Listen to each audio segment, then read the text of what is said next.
Guys, Marinette is at it again. I really thought we were moving past this behavior, but no. I'm pretty sure it's like ingrained into her. She's just built like that, and it's in her DNA. The episode starts with Marinette spying on Adrien and his new friend Sublime. So apparently Sublime has been running with Adrien every morning.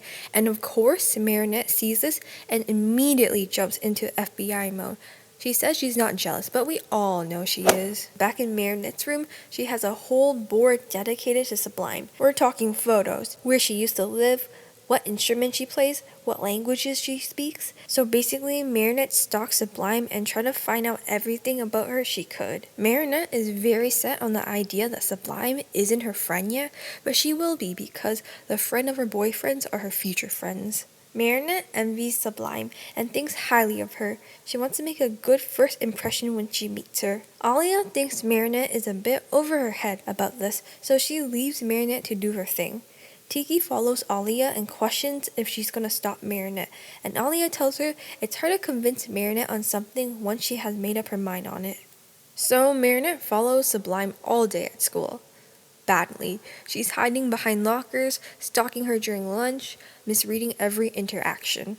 It's giving cute attempt at friendship, but also you might get a restraining order. Sublime's feeding her birds on top of her locker, but Marinette mistaken Sublime dropping her books for help. While trying to sneak away, Marinette forcefully bumps into a pole. Then lunch rolls around. Sublime doesn't have chopsticks, so Marinette sprints to the kitchen to grab some, but Sublime pulls out her hair sticks with elegance, leaving Marinette stunned. Everything Sublime does is perfect. Her heartstrings break, she uses her hair to fix it. Literal goddess behavior.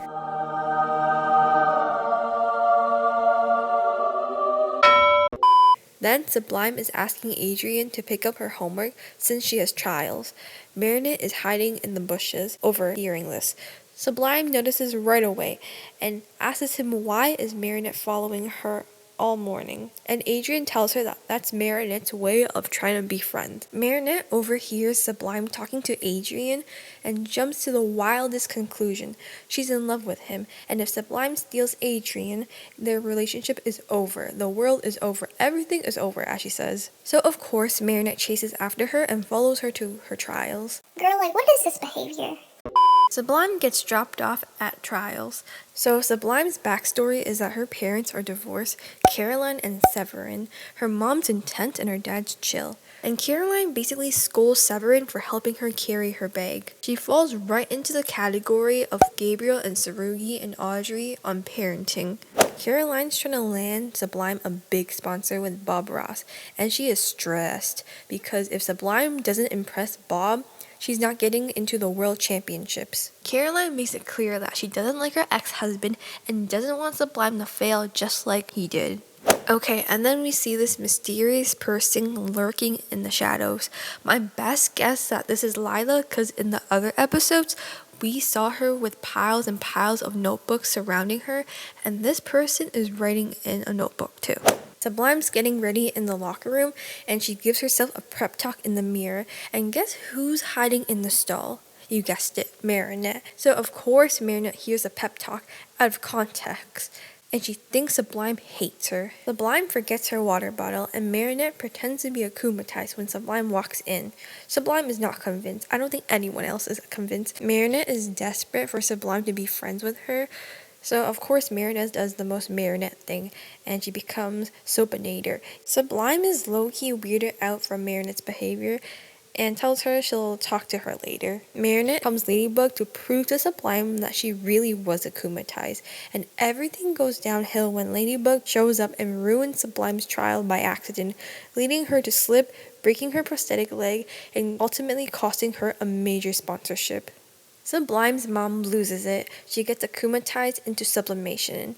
Peak villain name, by the way, and chaos unfolds. Cat Noir and Ladybug save Bob Ross, but he's giving them a real attitude issue.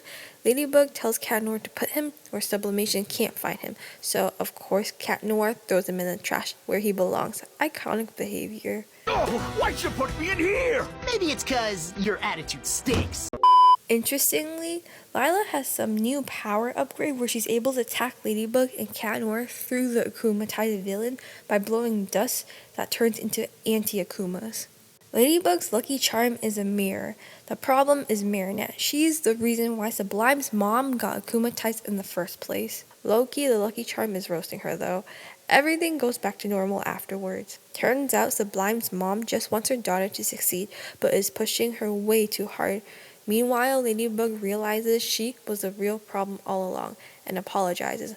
Despite Marinette's weird first impression with Sublime still wants to be friends with her and they talk it out and things are good. But here's the issue, Sublime still needs a sponsor, and that's when Miss Tsurugi swoops in with her little evil smirk. It's not entirely shocking that Caroline agreed to partner with her. The two share a similar mindset, strict, result-driven, and highly controlling when it comes to their children's future. Both women are determined to shape their daughters into champions, no matter the cost. But what truly stands out is the look Miss Tsurugi gives as Sublime's family walks away. There's a subtle, almost unsettling smile on her face, one that doesn't feel encouraging or supportive. It feels calculated. It's clear that this is more than just a sponsorship agreement. That smile hints at something deeper, something that could play a much bigger role later in the story. This moment is most definitely foreshadowing a bigger plan, and Sublime might end up caught in something far more dangerous than she realizes. So, all in all, this episode shows that Marinette still has a lot of growing to do. And with Sublime now backed by Miss Tsurugi as a sponsor, things are only going to get more intense from here. The question remains if Sublime will be assigned a Miraculous this season, or will there be something else in store for her?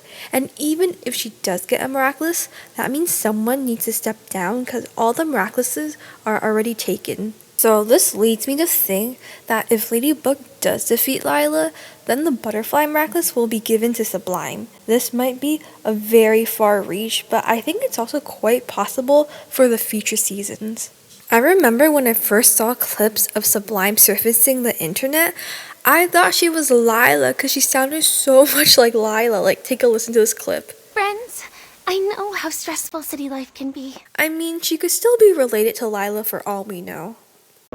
Guys, I really like Marinette. She's such an awkward bean, but her behavior in this episode is highly, utterly questionable, and her actions cannot be defended. Even her lucky charm called her out.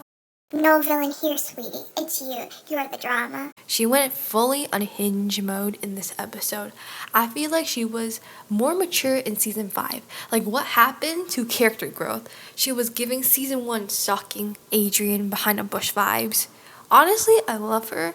I really do. But this episode, she really said, let me accidentally ruin this girl's whole career because she's running next to my boyfriend in the morning. This episode is proof that Marinette doesn't need a villain to fight. Sometimes the real enemy is her own anxiety and a string of very bad decisions.